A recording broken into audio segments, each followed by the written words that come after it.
കൊച്ചുകുട്ടികൾക്ക് മരുന്ന് കൊടുക്കാൻ ഭയങ്കര ബുദ്ധിമുട്ടാണല്ലേ. നമ്മൾ സ്ഥിരം കാണുന്നതാണ്, പേരൻസ് കുഞ്ഞിനെ കട്ടിലേക്ക് കിടത്തി വായിൽ മരുന്ന് ഒഴിച്ചു കൊടുക്കുന്നു, കുഞ്ഞത് ഗേഗിൾ ചെയ്യുന്നു, തുപ്പിക്കളയുന്നു, ഭയങ്കര ബഹളമാണ്.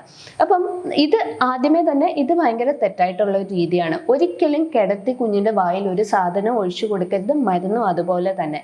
കുഞ്ഞിനെ ഇരുത്തി ഒരാൾ ബലമായിട്ട് പിടിച്ച് മറ്റേ ആൾ വായിൽ മരുന്ന് ഒഴിച്ചു കൊടുക്കുക. മരുന്ന് ഒഴിച്ചു കൊടുക്കുമ്പോൾ നാക്കിൽ പറ്റുമ്പോഴാണ് അതിൻ്റെ കയ്പ്പ് ടേസ്റ്റ് അറിയുന്നത്.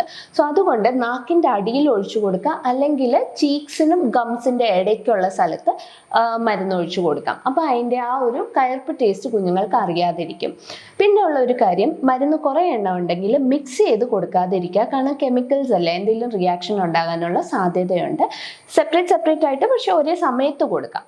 മരുന്ന് കൊടുത്തു കഴിഞ്ഞിട്ട് വെള്ളം കൊടുക്കുക. മരുന്ന് മിക്കതും നമുക്ക് മധുരം ചേർത്ത് കൊടുക്കാവുന്നതാണ്. അപ്പോൾ ഇച്ചിരി തേനിലോ ജ്യൂസിലോ ചാലിച്ച് കൊടുക്കുന്നതിന് തെറ്റില്ല. ചില മരുന്നുകൾക്ക് കൃത്യമായിട്ടുള്ള സമയം നിർദ്ദേശിച്ചിട്ടുണ്ട്. അപ്പോൾ രാവിലെ ഭക്ഷണത്തിന് മുമ്പ് കൊടുക്കേണ്ട മരുന്നുകളുണ്ട്. തൈറോയിഡിൻ്റെ ഗുളിക, ലാൻസുപ്രസോൾ എന്ന് പറഞ്ഞ ഗ്യാസിൻ്റെ ഗുളികയൊക്കെ തരുന്നത് രാവിലെ ഭക്ഷണത്തിന് മുമ്പ് കൊടുക്കുക.